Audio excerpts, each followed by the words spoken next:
Yo, Beth, that shit crazy.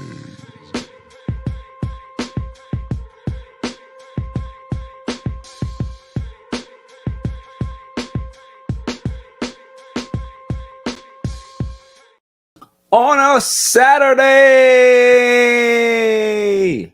welcome to the All Even podcast. Solo show tonight, live stream tonight. I'm excited, man. I'm definitely excited in regards to what's about to happen because there's a lot to talk about. Obviously, NBA Finals have continued to plot on.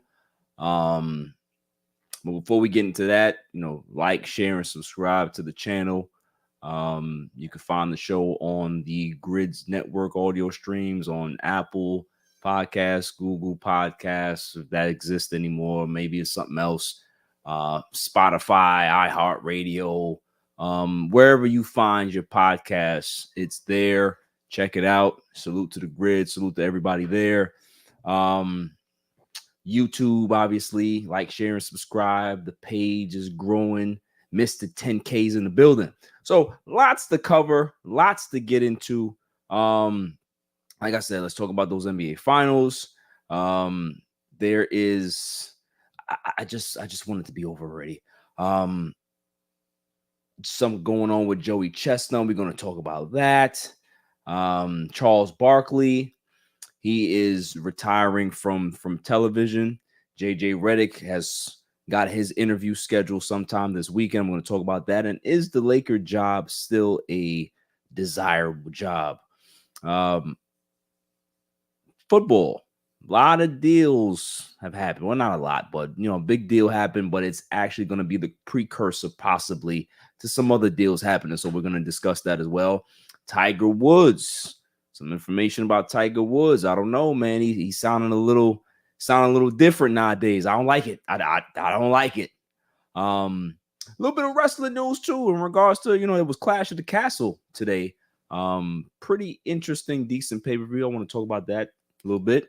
Obviously my irrelevant news of the week, and then the greatest segment on the planet, dummy of the week. Dummy, yeah.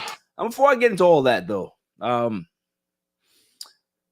Glizzy God that everybody knows him as, right? Man has been shoveling hot dogs down his face for 20 years, right? 16-time Nathan's champion and all that. Well, he's been banned from Nathan's. Banned. He's been banned because he had a deal.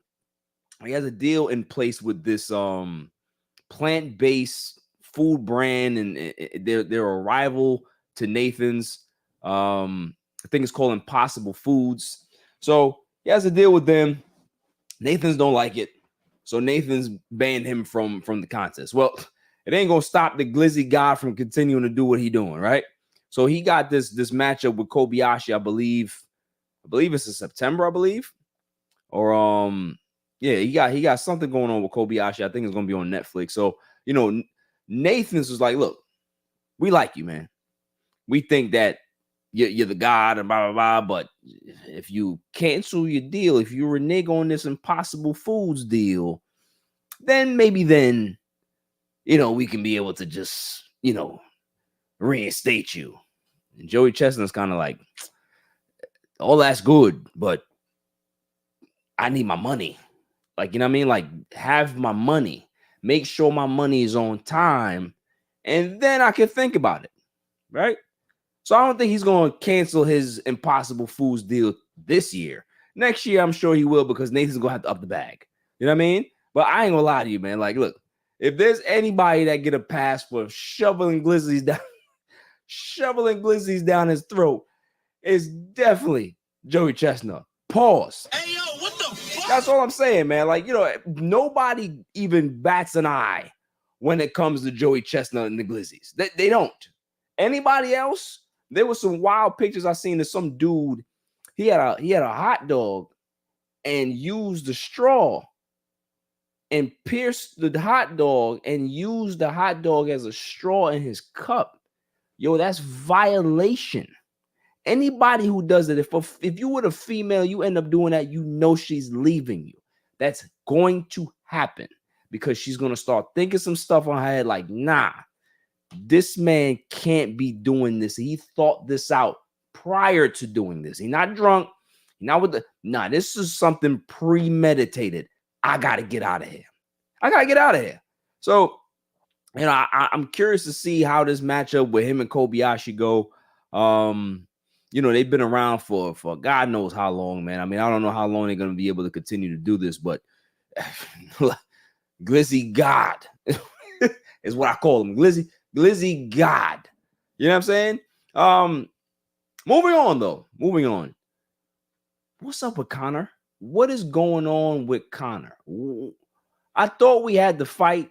I thought everything was good with Chandler. All of a sudden, there's this undisclosed injury that Conor McGregor has. I'm just, come on, bro. You ain't fight since 2021. Broke your leg. People want to see it, man. And now they're saying, listen, they're still very, you know, they're expected to still have this fight. They're optimistic that this fight will happen sometime in August or September. But I ain't gonna lie, man. I think the more this gets delayed is the more Conor. I don't know, man. I don't think that he's gonna end up doing it. I mean, he may do it for the bread, but what type of Conor are we gonna see, man? Like every time I look at him, he doesn't look like he's in shape. He looks like a dude that's a little out of shape, face is a little puffy. I don't know if that's just a part of old age and he's getting bigger, but I don't know, man. He don't look the same to me. You know what I'm saying? Like just like his appearance. A couple of years back, like even 3-4 years ago, you look at Conor, his appearance is crazy different than what it is now. You know what I'm saying? So it's like, I don't know, man. He don't have the same swag and he don't look the same anymore. That's the biggest thing for me. But yeah, I'm hoping that the fight continues. I'm hoping that the fight does happen at some point. Shouts to Outside the Cage and those boys over there. They do a good job. Got a lot of comments early on here. See what's going on. Bryson says, I cannot wait to hear you eviscerate the Lakers. Oh, you have no idea. Chris Jones, game time. Let's get it. Student of the game. Glizzy coverage. Don't ever say you don't like hot dog. I don't eat them. But I gotta cover. It's news story. It's off sports topic. You know, I always cover something. You know what I'm saying? So I seen this hit my ticket. I'm just Glizzy God. We gotta talk about it. He's the Tom Brady of shoveling hot dogs down his face. That's all I'm saying. Hey, I don't like him. That's your department. I don't want to expose you. I don't want to expose you. But yeah. So Kevin C says no Diddy, absolutely. Student of the game, Joey Chestnut is American hero to some. Conor McGregor is washed. Yeah. Kev said he's too rich. Yeah. I mean, you know, all of those things could be true, man. All of those things could be true. But let's get into brass tacks. NBA Finals. I really don't want to cover this. I don't. And the reason why I don't want to cover is because it needs to end. Look, everybody who knows me understands that I'm a Los Angeles Lakers fan. The fact that I got to see the Celtics get banner number 18, it bothers me. But the biggest part that bothers me about this entire thing is the fact that they couldn't even sweep. Y'all were, you know, in champagne mode. And you let the Dallas Mavericks bust your ass like that? Damn near 40 points in a finals game? Now, granted, you know, everybody say, oh, well, you know, they wanted to win in Boston. Nah, you need to wrap it up because I'm hearing a lot of people. There's a lot of analysts out there. There's a lot of people that I speak to that they say, listen, why not Dallas? Why not Dallas be the first team to be able to come back from 03 and win the championship and blah, blah, blah, and to be the greatest? Stop. It ain't happening. Them role players haven't played well all series. They now all of a sudden going to wake up and be like, all right, we know how to. That's not the way it goes. some people say that Boston or Dallas is deeper than Boston. I don't necessarily agree with that. I think the fact that Porzingis is not around, I think that plays a factor, absolutely. But Luka's still Luka. As good as he is, we all know that he tends to take bad shots. He tends to argue with refs. Refs don't like Luka. He cried too much. You know what I'm saying? Kyrie showed up. Kyrie's playing well, right? So these things, those things are not going to change too much. You know, I think Kyrie is going to continue to play well. I think he's finally settled down in the series. I'm not going to see a 50-point blow, a breakout performance by Luka Doncic. I think Boston is just better defensively. They hit timely shots, even if they're not on the way they're supposed to. They're deep enough to be able to go deep into their bench and figure it out. I don't necessarily think that you can be able to do that with Dallas. Now, granted, we saw Tim Hardaway go ahead and have himself a game in game 4, right?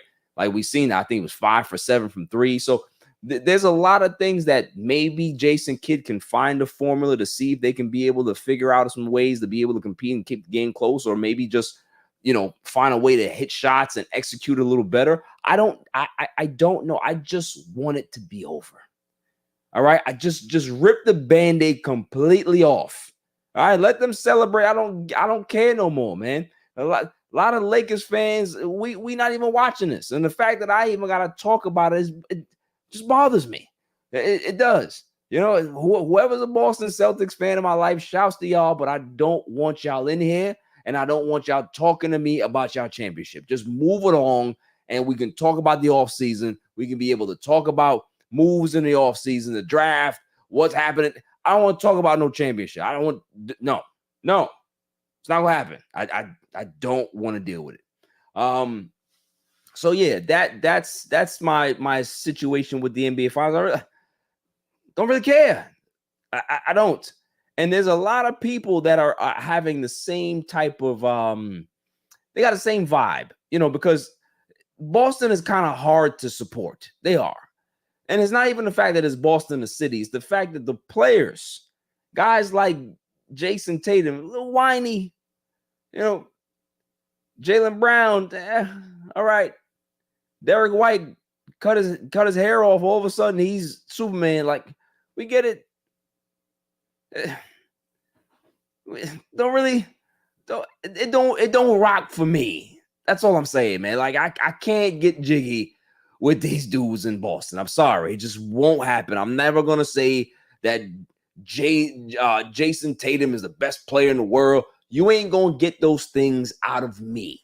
It's not gonna happen. So if you want that type of coverage, go somewhere else. Shouts to them if they win. They have a very good team. They've put together a very, very good team. Brad Stevens deserves a lot of credit. He does. But you ain't gonna get no Boston Celtics break. Nah. Not gonna happen. I gotta stay true to who I'm supporting, to who I grew up watching, and I refuse to break down no tape, no game of no Boston Celtics. It's not gonna happen. Y'all just need to wrap this up so things can happen. The offseason can begin. That's what I'm hoping for, so I can be able to really cover some basketball and talk something. I can't do this. Moving on. Charles Barkley has been with Inside the NBA and TNT since, what was it? Is it 90, 99 or something like that? 25 years he's been there. And, he recently came out and said that, this is it for him. He's not going to be working for any other network. He hopes that TNT keeps the rights. He has no idea what's going to happen, but this is going to be it for his TV career. And there's not going to be any changing of his mind. He doesn't want to be on nobody's podcast. He's not going to be answering any questions about this. This is his announcement, and he's done with it, right? So let's go ahead and just get into this, because obviously if he's not going to talk about it further, we are, right? Charles Barkley came onto the scene as a media guy and really changed the way that things were covered. He was very different, very frank, and kept it honest, and didn't really care how players thought, and really made sure that he got his point across. And I think his style really changed the way that we see coverage, really changed the way that we view sports in this bubble, right? Is that you can be able to be objective and not have a personal vendetta, right? And I think that's where you see everything happening now. Like, there's so much sports debate out there. There's so many ex-players or writers or whatever, or journalists that have podcasts or have platforms that were speaking about the game, and you can be able to criticize guys, you can praise guys, you can call guys to the carpet and say, hey, you got to play better, without it feeling sometimes like there's a personal agenda. Now, a lot of people have given Charles Barkley hell and shit over the years, but I mean, let's just keep it real. Like, if you're in the public eye, athletes are in the public eye, you have to be able to understand and take criticism. If you can't take criticism, then you should not be playing the sport that pays you millions of dollars. So this is the thing, is that I think Charles Barkley he found a way to be himself. He found a way to love the game in a different aspect outside of playing. And I think Charles Barkley spawned a lot of guys that you see in the media now. They may not come out and say it, but I think Charles Barkley inspired a lot of people to do what they're doing right now. I think if it wasn't for Charles, I don't think that you see Shaq on Inside the NBA. I don't think that you have this dynamic that they've created over there, where people love Inside the NBA sometimes more than they actually love the games that they're watching. There's a lot of times where the games are not that exciting, but these guys make it so exciting. And the fact that Barkley's not going to be a part of it anymore, it's very bittersweet. But Shaq will still be there, Ernie, Kenny, but who knows how long they'll be there? Who knows what's going on in regards to when everything is finalized and the ink is dry, right? So the fact that Charles Barkley is taking, his swan song and doing his farewell tour, says a lot, man. It says a lot, and I think he needs his flowers. I think, for this year, let's celebrate Charles Barkley for the legend that he is, for the honest, opinionated character that he's always been, for somebody who's always kept it a buck, no matter how people view it or not. I kind of look at myself in that same type of realm, right? Where I'm going to give you some harsh criticism, but that's just who I am. This is not for show. This is not for the podcast. Like, if people who know me understand that this is me. Like, you know what I mean? Like, there's nothing else that comes from this. Like, this is not for show. This is just who I am. I am this animated in real life. You know what I'm saying? And I'm not going to change for nobody. So if anybody wants to give me a bag at some point, this is what you're getting. You know what I'm saying? I'm not going to be cookie cutter. You're not going to make me do something that I don't want to do now. This is why I have my own platform. This is why I'm going to continue to grow my own platform, because I don't want to do that song and dance. I'm not chucking and jiving. So the fact that Charles stood on his square, made sure that he wasn't going to be that guy to do that. Shaq, Ernie, Kenny, it's just, it's a beautiful thing in regards to how they're going to go forward and see who actually replaces Charles, and how they go into space, and how the chemistry is going to be. It's going to be a lot, man. It's going to be a change. Bittersweet, but like I said, I think when we hear that NBA on NBC theme, we're gonna forget. We're gonna forget everything. That's what we're gonna do. We're gonna literally forget everything, man, because that theme was fire. I don't care what nobody want to tell me. That was the hardest theme in sports. When you heard that NBA Finals theme, and you had Bob Costas, he was doing the intro. It was fire. It was fire. TNT ain't never had no hot shit like that. ESPN don't do that, but NBC had it, and they need to bring that back. So if this is where they're going, hey, Give me that. Give me that. So it's been a great 25 years for Chuck. No regrets for him. He did it his way, and that's the way that you want to go out. So salute to him, man. And I'm really, really proud of Chuck. And we'll see what happens. Moving on.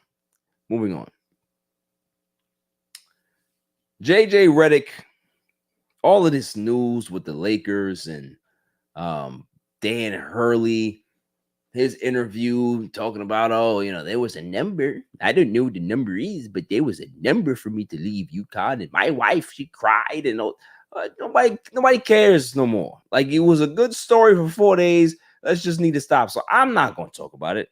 I don't care to talk about it. I talked about it enough. But what I will talk about is the fact that JJ Redick officially is going to get his formal interview sometime this weekend. It could be happening right now, could be happening tomorrow. We don't know. But what I will say is that JJ has been patiently waiting his chance. He spoke to Rob Pelinka. They cleared the air in regards to Rob telling, hey, listen, we had to go pursue Dan Hurley. This is why things were kind of delayed. So, hopefully you're not mad. And I'm sure JJ was like, look, man, I understand. It's Dan Hurley. Go ahead and talk to him. Like, you know what I mean? I would probably hire him over me too, right? So I don't think that should be a slight to anybody. I've heard, people talk about, oh, well, should he be slighted because, he wasn't the first? Who cares? If you go get a job and they say, hey, listen, you're hired, and then you end up finding that Bill from wherever didn't get the job, or he pulled out of the job and you got the job, who gives a fuck? Who cares how you got the job? If you want it, go get the job and do your business. Like, it doesn't matter about being like, people need to stop with that, right? Like, there's always going to be somebody that's maybe more qualified than you or better than you, or the company views them to be better than you. It doesn't matter. But once you get your opportunity, you need to kick the door down and do what you need to do. Who cares if you was first choice? It don't matter. You know what I'm saying? Like, that's not the biggest issue. Listen, I watch what's that show called on Netflix? Love is Blind, right? And they be going in that damn pod there, and somebody be like, hey, listen, I love somebody else, and I'm gonna go that way, right? So what they do, they pick themselves up and they go get their second choice, and the second choice ends up being better than the first choice. Hey, ain't nothing wrong with that. You know what I'm saying? It's whatever happens, it happens for a reason. So the fact that JJ now has his shot, it's his job to lose. It's always been his job to lose from day one. I don't care what Woj tells me. I don't care what people want to say. He's been the target from day one. And I think that he's going to knock it out of the park. I think that he's going to show his ability to be able to put a staff together, put his X and O's together, put his plan together, and show Rob, show Jeannie, show the Rambi, whoever the hell is there, and go about that way. You know what? Matter of fact, hold on. The fact that I'm talking about Lakers, let's just do it the right way. Let's do it the right way. So the fact that JJ is ready to roll. I like what I'm seeing. I like what I'm seeing. I like the fact that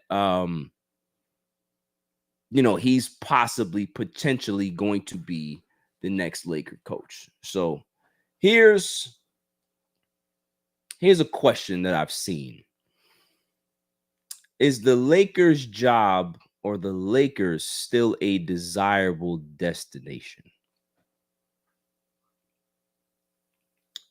Got to take a pause, because I would say yes. See, the thing is, brands get revamped all the time. Brands retool and regroup and figure out ways to stay relevant as the decades and time goes by. Is it the same brand that it was back in the 80s? No. Is it the same brand that it was back in the 90s? No. 2000s? No. But guess what's changed? The world has changed. People are not so locked into certain things anymore. Changing of the guard happens. Business models change. Ownership changes. Different styles change. So the fact that for people to say the Lakers are still, are they not a desirable job? I would say they still are, but it all depends on winning. If the Yankees don't win, and they haven't won in quite some time in regards to a World Series, right? Is the Yankees brand still the same that it was back in the late 90s or early 2000s? No. But they have to now adapt. And if they get back to that winning formula that they had, the brand will rise again. Dallas Cowboys is one of the biggest brands in football in the world. Are they the same brand that they were back in the mid-90s when they were doing their damage? No. Why? Because they haven't won consistently. So once you win, it changes everything. And all it takes is one person. All it takes is one idea. All it takes is one trade, one group of guys to be able to come together and win consistently to make that switch happen. Golden State Warriors. Nobody cared about the Golden State Warriors 10 years ago or 15 years ago. They care about them now, don't they? Because winning created a new way of looking at this franchise.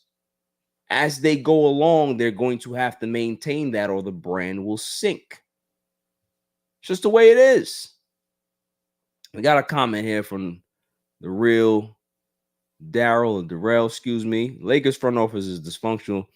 They only care about making money off LeBron. Golden State is going through the same phase right now. Yeah, I would say that they're definitely going through a transitional stage. You know what I'm saying? In regards to Golden State, it's tough when you are so successful and you set a bar so high. That's gonna come down at some point. You can't maintain that level forever. So you have to do your best to be able to revamp and retool. So yes, Gary Vitti, former Lakers trainer, was with the Lakers organization for damn near 30 years, said that he finds it hard to support the Lakers nowadays. He finds it hard to be able to support this team and how they're running things. And we've heard that Linda Rambis is going to be in the talks to, well, if she doesn't like the JJ situation, she can't sign her. Who gave Linda all of this damn power? Nobody cares. If she ain't Jeannie or Rob, who cares about what Linda Rambis has to say? If you're the best friend of the owner, you ain't got no say. You just need to chill the fuck out. So, yeah, there is some dysfunction here. Absolutely. I will never disagree with that. And yeah, there's a lot of Lakers legends that don't feel the same way about the franchise. That also is true. But all of that shit doesn't mean anything if you win. They need to win. And I believe that JJ Redick is the guy to be able to spearhead this team back to winning. I'm not saying it's going to happen right now. I don't know if they're going to be able to, crack the seal and be able to compete for these next 2 years. I don't know if LeBron's coming back. We don't know what the roster is going to be. We don't know what's going to happen in the draft. But what I can tell you is that JJ has the moxie and the basketball IQ and that grindability to be able to figure it out. We've seen so many coaches get plucked from obscurity and be successful. Doc Rivers never coached before. He coached Vinny Del Negro, Steve Kerr, Jason Kidd. Like, there's so many coaches that you can be able to pluck from and say, man, they didn't have any real experience like that, but they figured it out. If you're a great mind and you have great work ethic, you can possibly be a great head coach. Now, granted, you need the players. Absolutely. I've never seen a coach be successful without the dogs, without the horses, right? You need to make sure that you have those great athletes that can be able to put your plan into place, execute that plan, and be able to have role players that know their roles and hit timely shots. That's the game.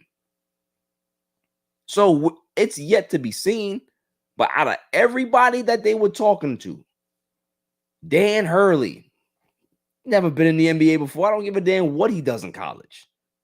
Who cares? This is not college.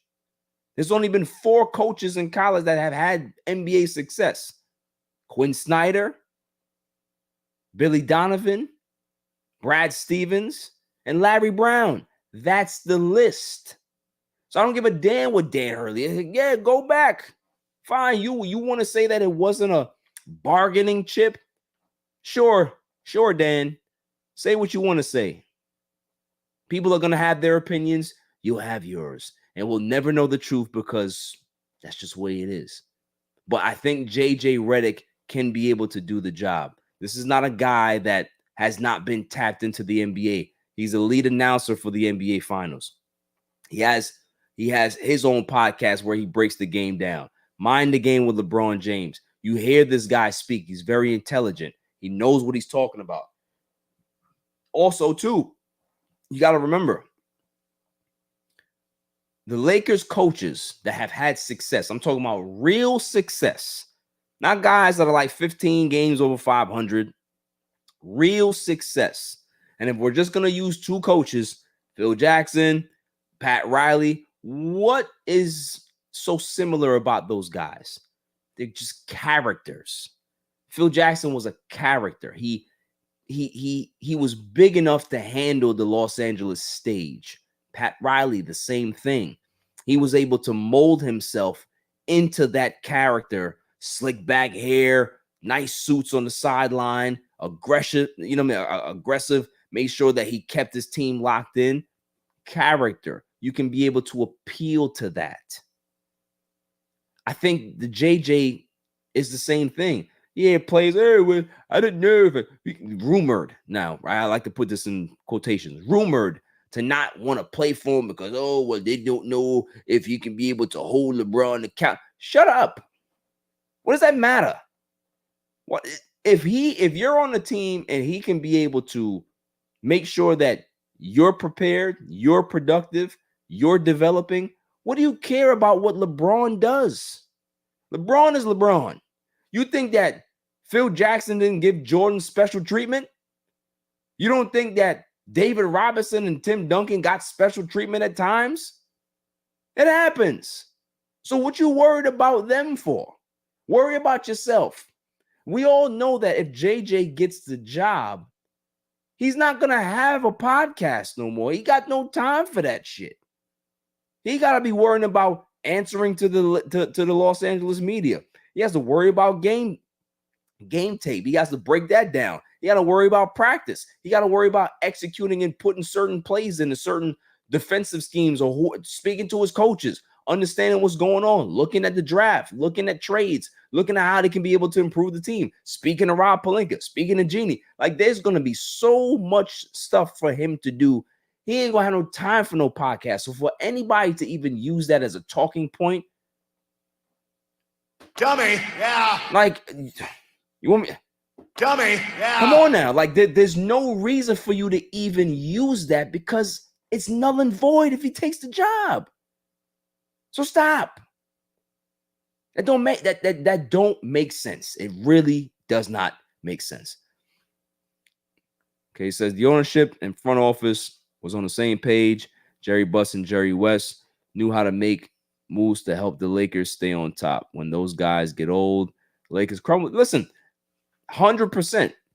You got to remember that in every sport, in all sports, when your front office is in sync and everything is running smoothly up there, there's a trickle-down effect.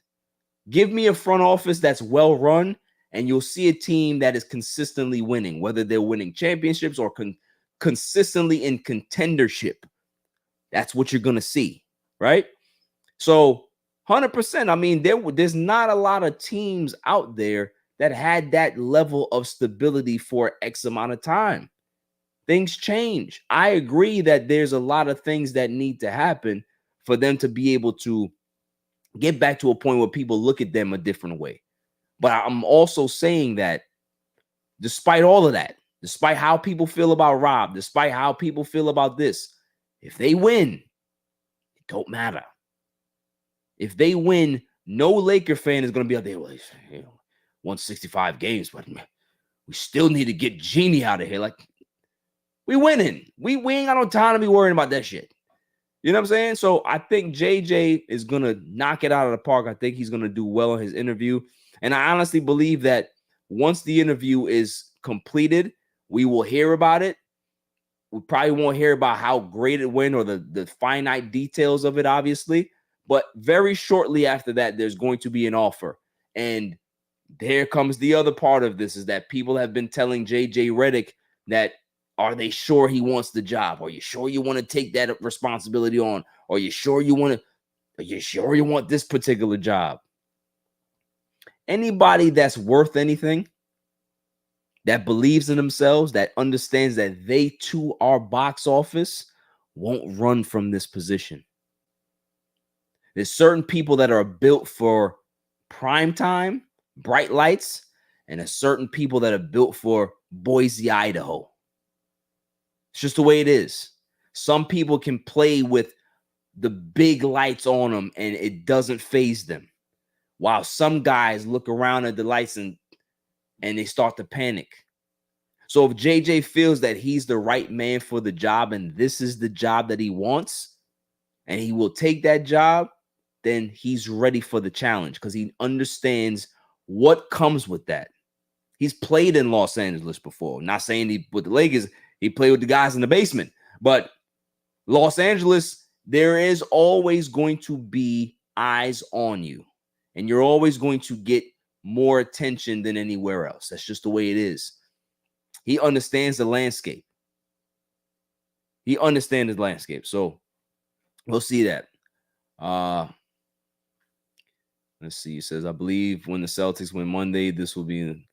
Yeah, I mean, Brandon, you're 100% right. I think that's something that can definitely happen. In fact, that you see Boston win their championship and the light goes on and says, all right, we got to get our shit together because we've been fucking around for the last few years, changing up the team, making Russell Westbrook horrible historic trades and bobbling this shit while Boston has been assembling a great roster over the last few years. So, yeah, 100%.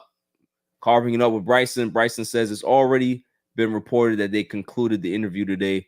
Nothing more that's gotten out beyond that. Okay, so the fact that the interview is completed, I'm sure we're gonna get some news that trickled out. I've been looking at it all day. I haven't seen anything come out, Bryson. So if there's any updates, please feel free to put that in there. But like I said, man, this is gonna be one of the things that I don't necessarily believe that if he didn't want the job, he would interview for the job. There's been plenty of guys that have, been rumored to have a scheduled interview and they withdraw their name. He's not withdrawing his name for a reason. He wants the job. He believes that he can be able to do the job. He's seen this roster. He understands probably what's needed to change to get them over the hump, to be able to expand certain things, get Anthony Davis comfortable in certain spots, get LeBron James comfortable in spots, utilize other guys. There's nothing wrong with that. When Dallas loses the finals, what will the criticism be for Kyrie and Luka? Great question. I don't think that the criticism should be huge for Kyrie. Kyrie,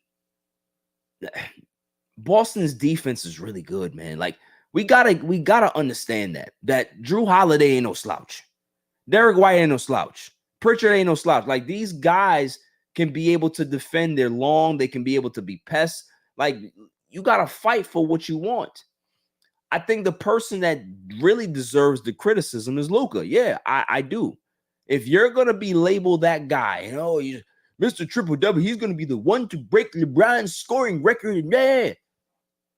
but then you end up crying and not getting back on defense. You whining to the refs, giving up open layups on the other side.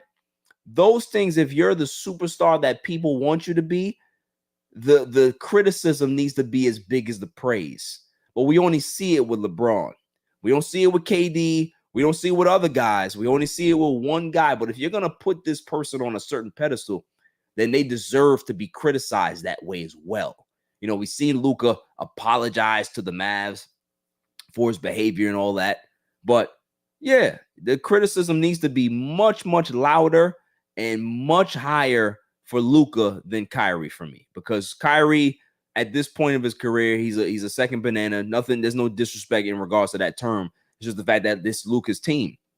So if Luka doesn't play well, or there's certain things that he's doing that's not helping the team win, then he deserves a lot of criticism for that. He's probably one of the worst defenders I've ever seen. And this is the guy that you're propping up as one of the best players in your league. He plays no defense.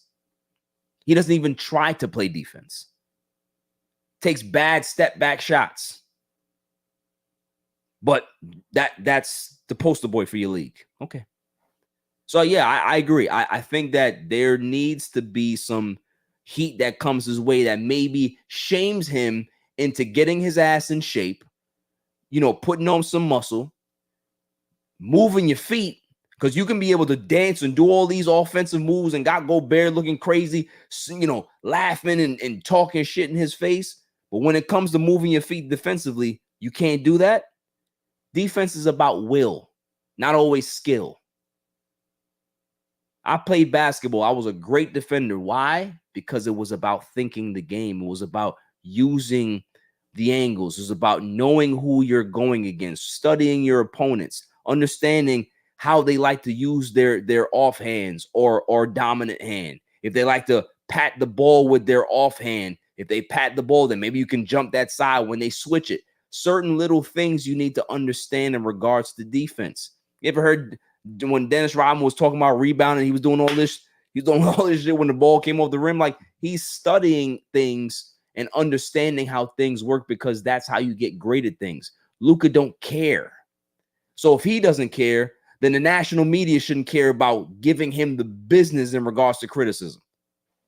It's just the way I see it. If they're going to praise you, make sure that the criticism is just as loud. Moving on.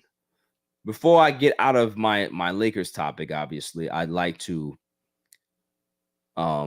say rest in peace to Jerry West. Jerry West, to me, and I said this on my TikTok video, he's probably the most influential basketball player I've ever seen.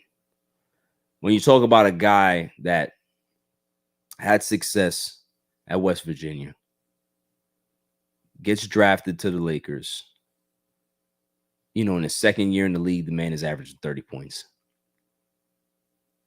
Ends up retiring after the 74 season, been to 9 finals. He's the only guy to win a finals MVP on a losing team. 1 championship, no MVPs, but just a great player, right? Respected the game, played hard, just an intimidating guy. Had the jump shot. Nobody was really shooting like that when Jerry West got in the game. They was doing set shots and shooting underneath, and he came in with a real ratchet. He was different, man. He was just a different guy. And the fact that the NBA graced him with the logo that he's never really talked about, he's never officially confirmed, because the NBA has never officially confirmed it, shows a lot. Shows exactly what he meant to the game and what he meant to so many people in the city of Los Angeles. I don't think that the Lakers, you know, 80s aside, the Lakers in the 70s, the 60s, and those teams were always contending. The only reason why Jerry West doesn't have 5 or 6 championships is because of the damn Boston Celtics. Let's keep it on. That's the only reason.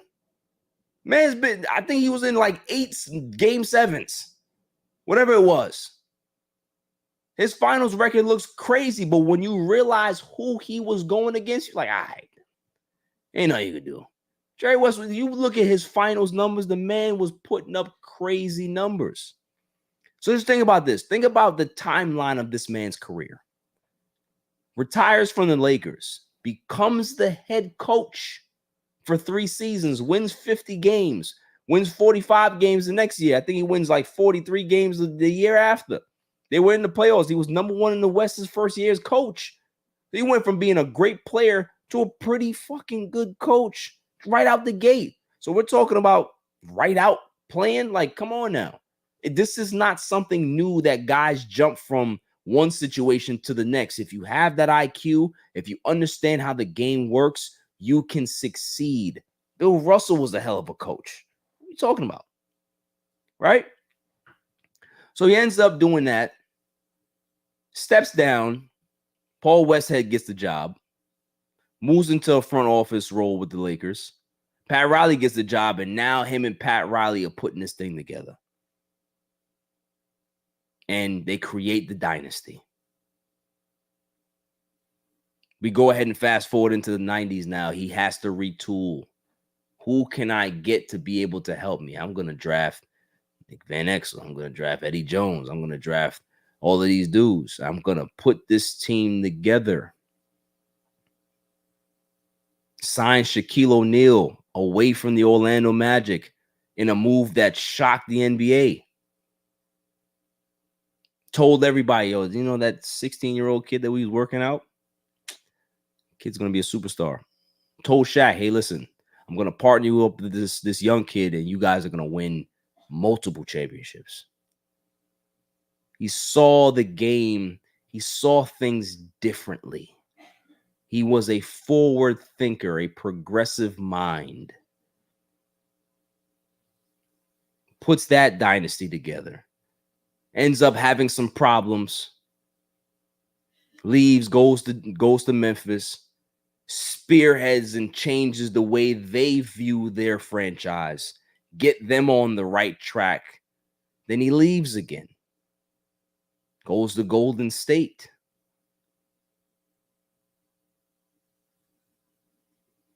See that what happened in Golden State. So anything that Jerry West touched ended up just being fruitful and turning out to be a great thing. And you know, the fact that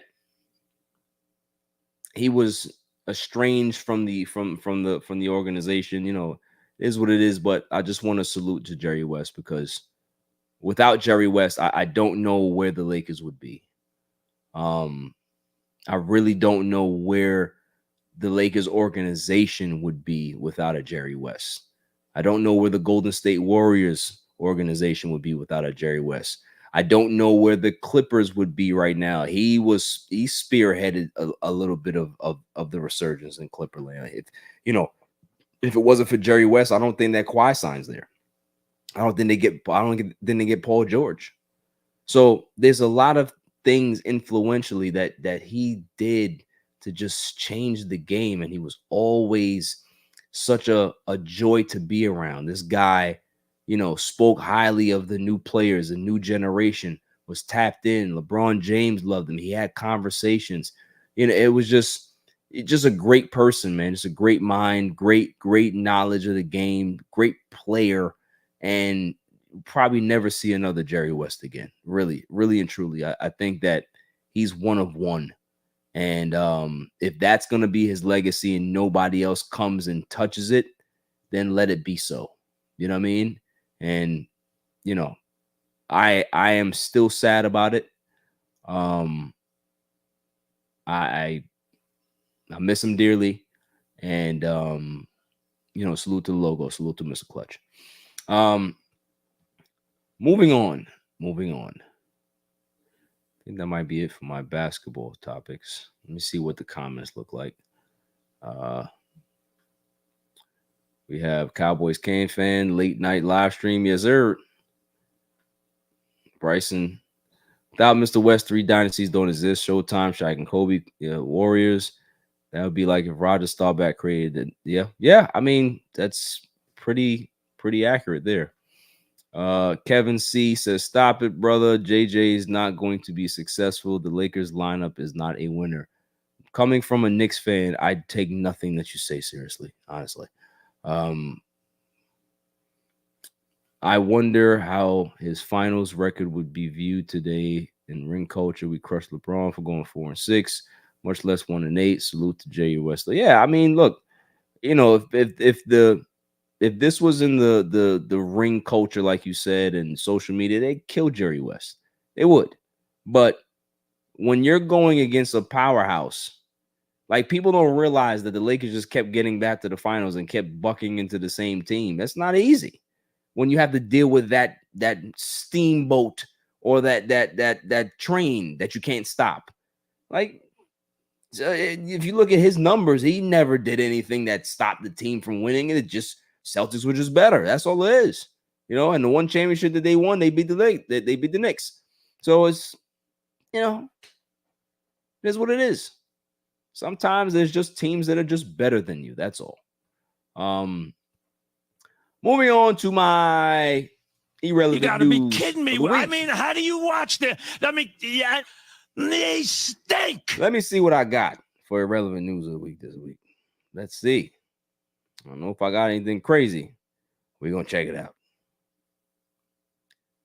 Let's see. Oh, it's a good story. Former New England Patriots coach Bill Belichick, 72, reportedly dating 24-year-old Jordan Hudson. Look, Bill Belichick continues to be the legend. He keeps reinventing himself.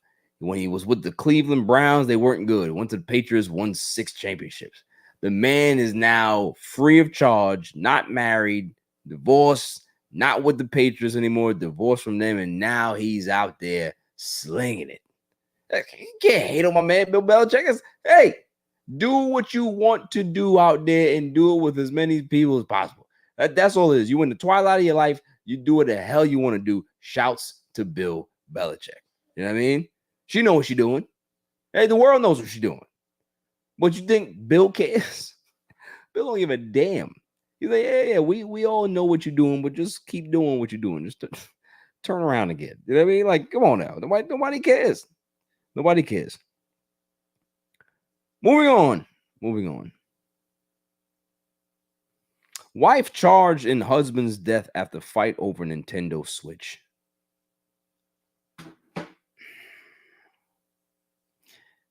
I've had friends that they get so sensitive when it comes to getting their ass whooped in a game. They don't want to talk to you. They want to slam the controller down. They want to change rules the next time you come to play. Like, there's a lot of things that I've seen happen, but you take it another step further and you go ahead and off your husband because of the Switch. Like, what type of game is that's extreme? Yo, let me, is there a story with this? Michigan woman following a fight in a Wendy's parking lot over her decision to order a Nintendo Switch and not a PlayStation 5. Wow. So that was the beef. Is like, oh, I didn't want this. I wanted a PS5. Well, I got you a Switch. Well, I'm gonna take this. I'm gonna get the Switch, all right. Like, what are we doing? What type of? I don't know what's going on in this world, man. But we need to go into another dimension or something. Typo found on Chiefs Super Bowl ring. This is bad. Whoever did this, they put 7 seed instead of what were they? 6 seed? Yeah, like, it's a typo. I mean, now what are they gonna do? You're gonna have to give back those rings or make another one? Like, just don't show nobody in the inside of it. That's it. And whoever did this, shame on them. Like, don't embarrass your team like this. Don't do that. It's a bad typo. It's bad, but it happens. All right. People are not perfect. But yeah, that's a bad one. That's a bad one. I would ask for another one. I would definitely ask for another one because you ain't gonna have me out here looking like a sucker like this shit is off eBay. Don't do that. Don't do that. Oh, well, why your shit look crazy? Nah, you know, real jewelers don't make mistakes like this. They would clown people like that. They don't, no. You know what I'm saying? So, oh, let me see what's going on here.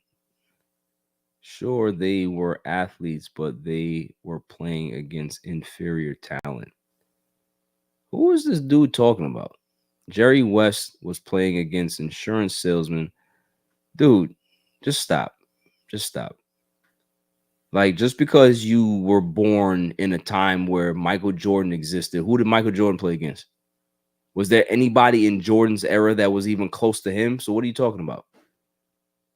Stop while you're behind, not ahead while you're behind. Just stop. Patrick says you can't tell the story of basketball without the 60s. Absolutely. Like that's just the game. Let's see what other stories we got here.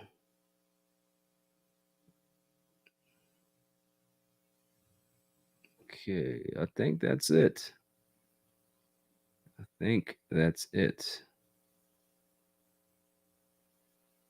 Oh, nah, this one is crazy. DoorDash driver caught on Ring camera hurling racial slurs at black customer. Here's your... Yo, we still doing that? Like, what?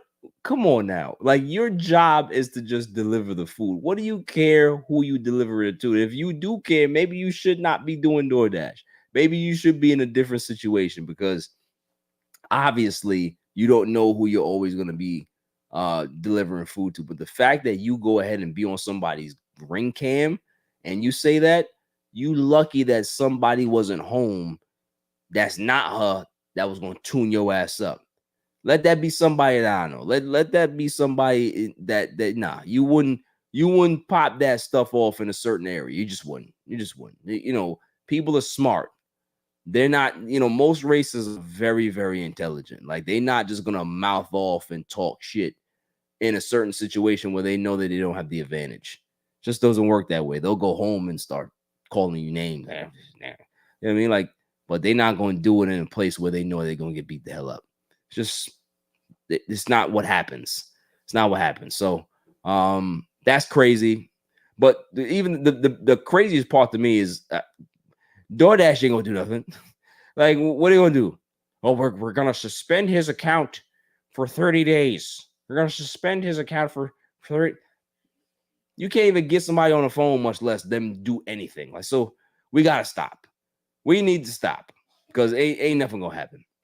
That is my irrelevant news. You got to be kidding me. I mean, how do you watch the? I mean, yeah, they stink. Moving on. Trevor Lawrence, aka BoJack Horseman, gets big deal, $275 million, $200 million guaranteed. I believe he's making $55 million a year, tied with Joe Burrow as the highest paid quarterback in the league in regards to annual salary. I don't know how I feel about this. I listen, I do believe that the Jacksonville Jaguars love him and they want to keep him and they feel that he's their quarterback of the future. You pay guys for what you believe they're going to be, not for what they are. Right? So that's where I can see it. But still bothers me that this is a guy that's underachieved due to poor play at times, injuries, whatever the case may be. And that type of money for him is just like, really? Is that what we're doing? I want to, you know, throw some stats out there for you. I'm going to give you 3 quarterbacks. So Trevor Lawrence, well, let's see. Let's see who's what. So we have one quarterback whose passer rating is 84.6, 44 touchdowns, 28 interceptions, completion percentage of 63.5, yards per attempt 6.5, so 6.6. We have the other guy that's 86.9, 46 touchdowns, 33 interceptions, 66% completion percentage, 6.8 yards per attempt. The other guy is 84.2, 48 touchdowns, 31 interceptions, 62.8 completion percentage with a 6.6 yards per attempt. Which one is Trevor Lawrence? Do we know? The first one that I spit off is Trevor Lawrence. 84.6% completion passer rating, 44 touchdowns, 28 interceptions, 63.5 completion percentage with a 6.6 yards per attempt. 5 years, $275 million. The next guy that I said was Mac Jones. 86.9, 46 touchdowns, 33 interceptions, 66% completion percentage. Like, the next guy that I said was Daniel Jones, 48 touchdowns, 31 interceptions. So when you look at these particular numbers, these guys are very similar, and you can definitely tell me that Trevor Lawrence is better than Mac Jones, right? Trevor Lawrence is better than Daniel Jones. Okay, but the numbers don't scream that. So when you see a particular figure that cracks the ceiling like this one does, this one doesn't feel as good as when Joe Burrow got his money, or when somebody like this one is just like, we're gonna see. I mean, I guess Jacksonville, okay, this is their guy, but not too keen on that one. But this has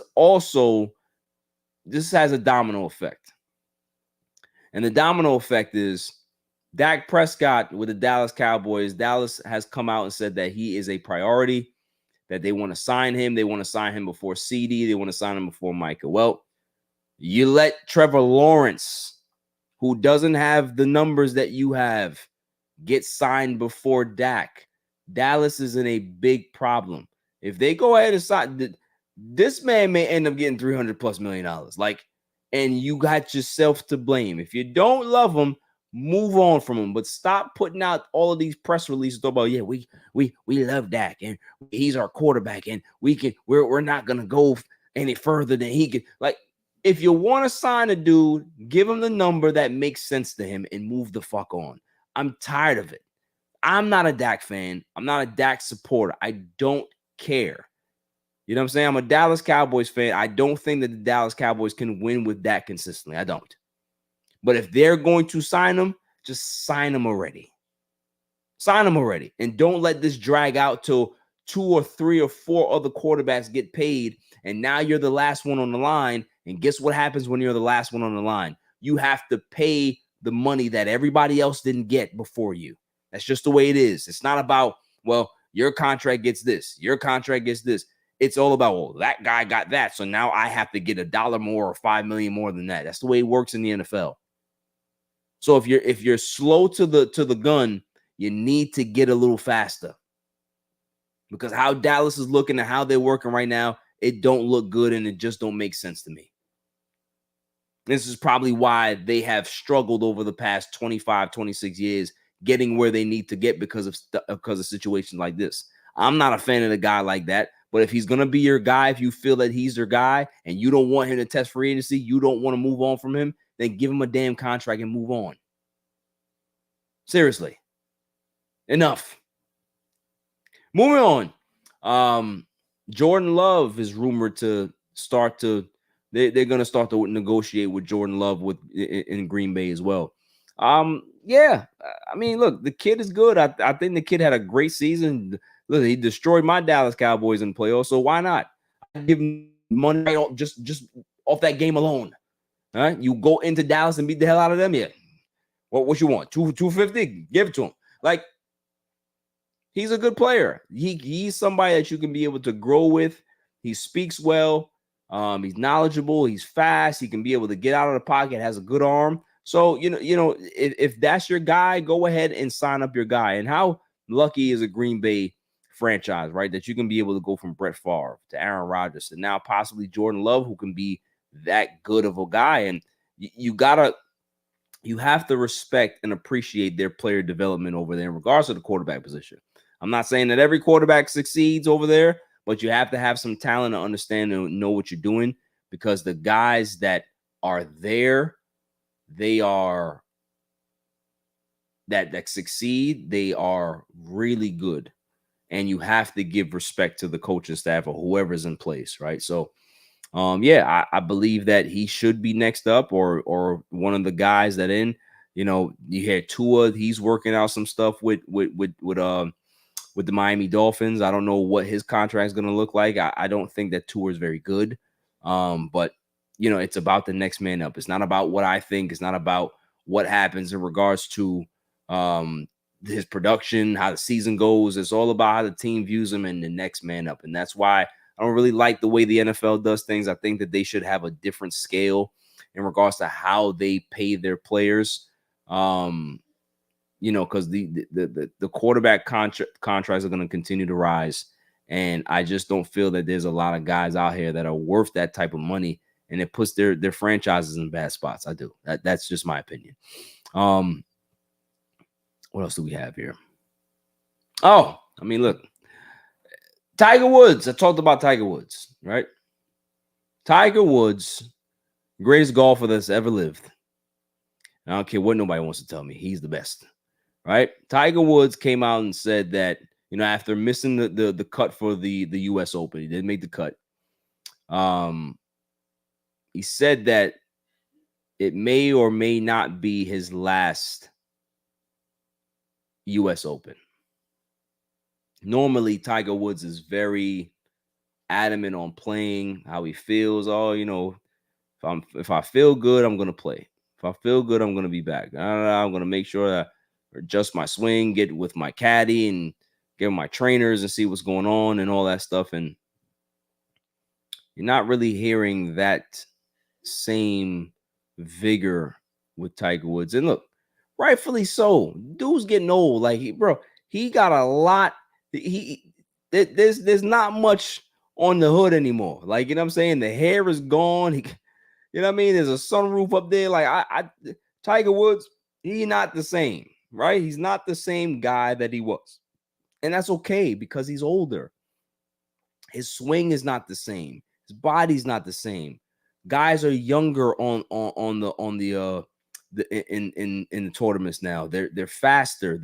They're more equipped. They know how to be able to handle the game going forward. And, it might be time for him to walk away. I would hate to see it, because he's still a draw. He's still somebody that if he's on the tee, I got to watch.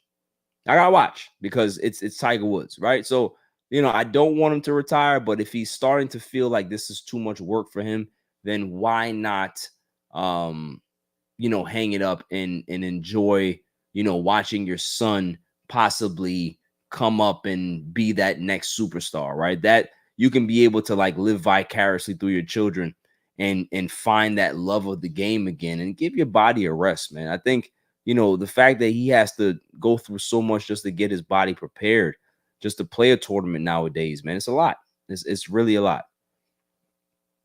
Kev C, a little late to the party, says, do you think Trevor Lawrence deserved that extension? No, I don't. I definitely don't. Not with the numbers that I gave you. I think he has the potential to be good. I think that will he? I don't know. He's been very, very average in the NFL since being drafted. So I'm not too impressed with it, honestly. Patrick says Jordan Love cares about team success. He's got a bright future and his ceiling is very high. Absolutely. I think the kid has a lot of potential to be able to be the next great Green Bay Packers quarterback. I do. Moving on to some wrestling. I don't give a damn who don't want to watch wrestling or who does. I watch it. Clash of the Castle was today. It was fire. Cody Rhodes, AJ Styles had a great match. I quit match. Loved it. Loved the story. Loved the story that they told. Cody Rhodes ends up winning, and then the Bloodline comes out, and then Randy Orton comes out, and KO comes out, and then we saw some interesting things happen after that, right?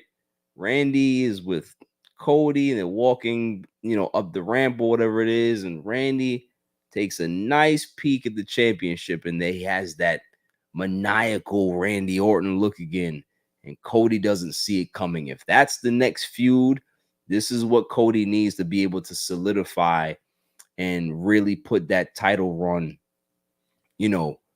put a stamp on it. Because since he's won the title at WrestleMania, run hasn't been that great. There has not been a lot of guys to be able to go against. Like, I think AJ has been a great opponent, but if Randy can get back to that bad Randy, man, it's gonna be good. It's gonna be very good. I liked obviously the women's title match, with Bayley and Piper Niven.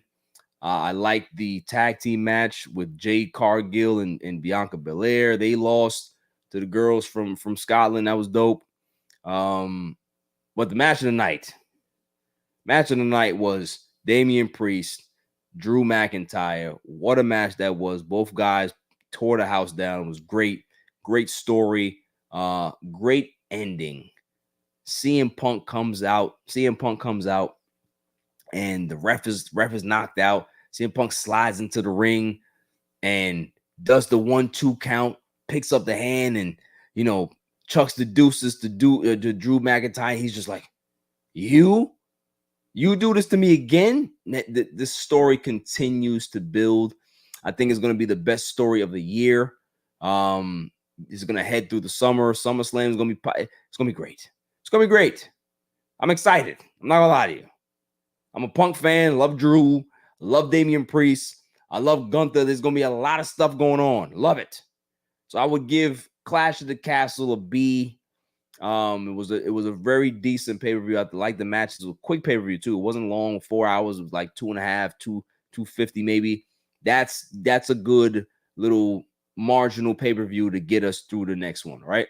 So I can't wait till Monday what happens, because I know Punk and Drew are gonna tear the house down on Monday night.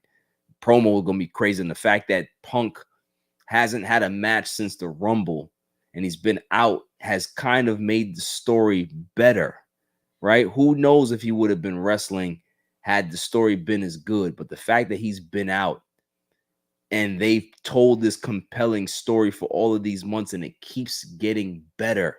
There's more layers that ends up going on top of that. It keeps getting better. The social media jabs that they take at each other, the constant shit talking that they have on every week's program. Like, this is what you want to see. This is storytelling. And this is why WWE is always going to be better than AEW, because people who watch AEW, we like to wrestle. No, it's not about that. It's not about that all the time. It's about the story, how you get to the match. Sometimes the story is better than the match, but we don't care. We don't give a shit. We don't care. So, I want to see how that continues to evolve. This is a wrap-up period now, because it's time for my favorite segment. The greatest segment on the planet, W the Week. Dummy, yeah. Every week I go around the room and nobody's here tonight, so it falls on me. Who is my dummy of the week? I would say, and I'm gonna tell a story here, is that I've been a Laker fan my entire life. So I was 3 years old, and I have never been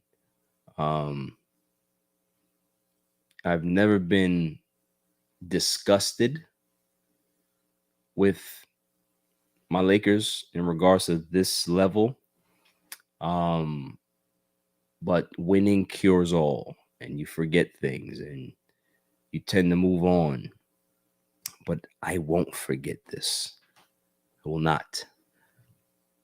And the drum roll, please. There's nobody here to give me the drum roll, but I'll put it in. Drum roll, please. The winner for Dummy of the Week, my Los Angeles Lakers. Get the Dummy, yeah.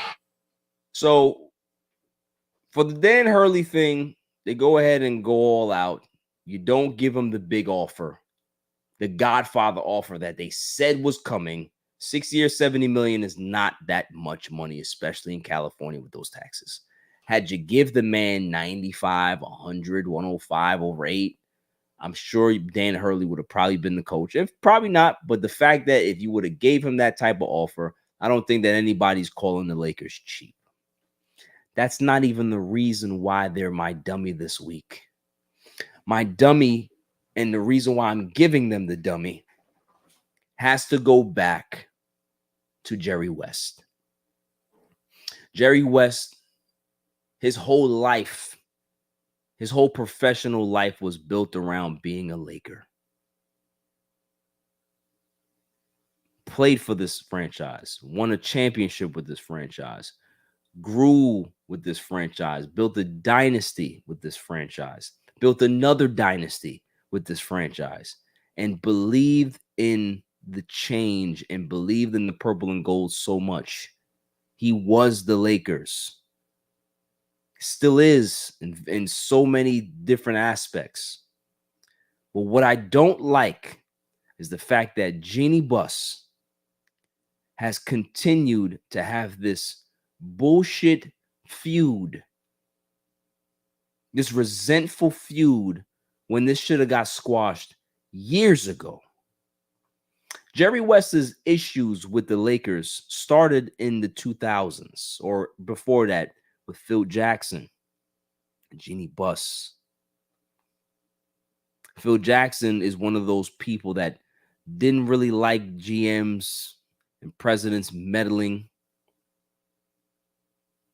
And he decided that I think I may need to go because I'm not going to win this power struggle with Phil because they're winning.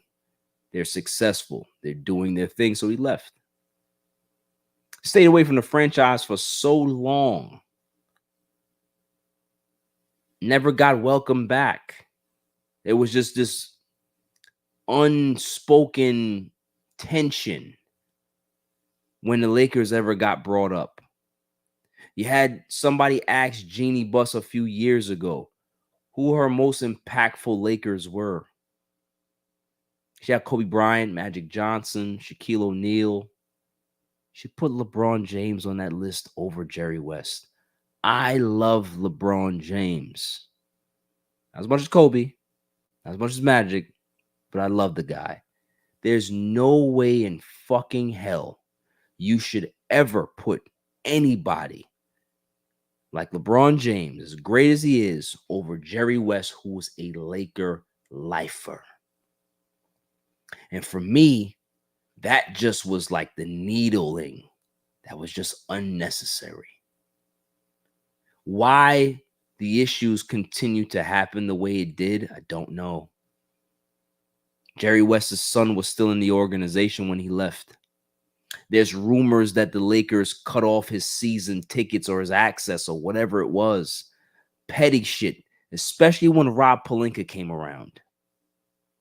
There's a reason why guys like Gary Vitti, Jerry West when he was still alive, said certain things about how this franchise is ran. And I don't have a problem with, the basketball decisions, but when you treat your legends the way you do, it bothers me. Jerry West passes, and the Clippers put out such a heartfelt press release. The Lakers press release didn't have that same type of feel. So even in death, you still couldn't take it upon yourself to be able to highlight the greatness and the impact and the importance that this man had to the franchise. Jeannie Buss takes to her Instagram. And, it was a little better, but it still wasn't enough. You got fucking Linda Rambis and Kurt Rambis. They had, if it wasn't for Jerry West, they wouldn't be here. But they have more control and they have an open door to walk in and walk out whenever the fuck they want to.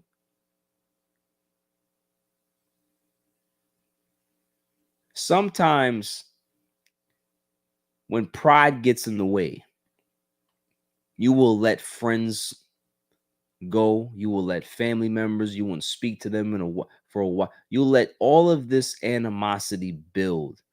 And then when they pass, there's regret. I'm sure when Jeannie looks back at this, there's going to be a ton of regret in regards to how they've handled this over the years. Jerry West wanted to come back. He reached out to the organization before he joined the Clippers to come back. He wanted to finish up with the Lakers. You told him no. So you can be able to have a relationship with Magic Johnson, but you shun Jerry? You think if Jerry Buss was alive, you can be able to do that to Jerry West? So as much as I respect Jeannie Buss, there's a lot of things that I would like her to really start thinking about, because the way you're running this franchise, if you continue to have certain idiots have your ear and run your franchise into the fucking ground, there won't be a Lakers brand to save. And somebody else will be buying this team off of you and pushing you out the door, and you might deserve it at that point. You don't treat your legends like that, especially when there's no real reason to not mend the fences. You need to be better. So there's no jokes for me in regards to this dummy of the week. This is more of a message. Is that us Laker fans are watching. We watch how you treat the legends when they're alive, and we also watch how you treat them in death. That's it for this show. Rest in peace, Jerry West again. A lot of things won't be the same in regards to just talking about Lakers basketball without Jerry West around. It's kind of like, Kobe Bryant gone, Jerry West gone, Jerry Buss gone, Chick Hearn gone. Like, there's so much history that is gone that it makes you look at your own life. Obviously, we're fans, but in real life, your family, your friends, you see your parents get older. You see your animals that you raise, they get old, and just appreciate the people that are in your life, and whatever problems you do have with these people, try to make do. Try to make that right, because you don't know how much time people have, and to keep animosity to the very end, it doesn't look good on you. You know what I mean? And the Lakers right now, as much as I love them, they're like that brother-in-law is a fuck up. You know that they fuck up, but you're always going to support them. So that's all. That's all for the show. Good live stream. Silent Assassin will be back next week, I believe, if she doesn't do some snap and cause chaos again. Claw should be back, or he might not be. He might take some PTO. I have no idea. Jimmy the Super Intern, I'm sure he'll be back. And there'll probably be more people down here, but who gives a shit? As long as Barry Grant Jr. is here, I will make sure that I bring the heat. I'm going to bring the honesty. I don't care. This is the thing. Like, this is the reason why life is so carefree for me, is because I don't give a fuck. I don't care about how people feel. I don't care about this sensitive shit that we're into. If you have something to say, say it. You can say it respectfully. You don't have to disrespect anybody. You can have an opinion, but don't be afraid to voice it. I'm never going to be afraid to voice my opinion. That's why people love me. That's why a lot of people hate me, and it's okay. So shouts to the comment section. You guys did a great job tonight. Can Fan, thank you for the support. Of course, I always have to be. I am naturally a heel. It's just what it is, right? It's like Triple H. When he was good, nobody cared. But when he was a bad guy, people loved him. That's just the way it is. I am who I am. And I don't care. Whoever don't like it, they can go kick rocks or eat some glizzies like Joey Chestnut. They can be choose what you want to do. Shouts to everybody that was in here. Like I said, stay safe, stay cool. Peace.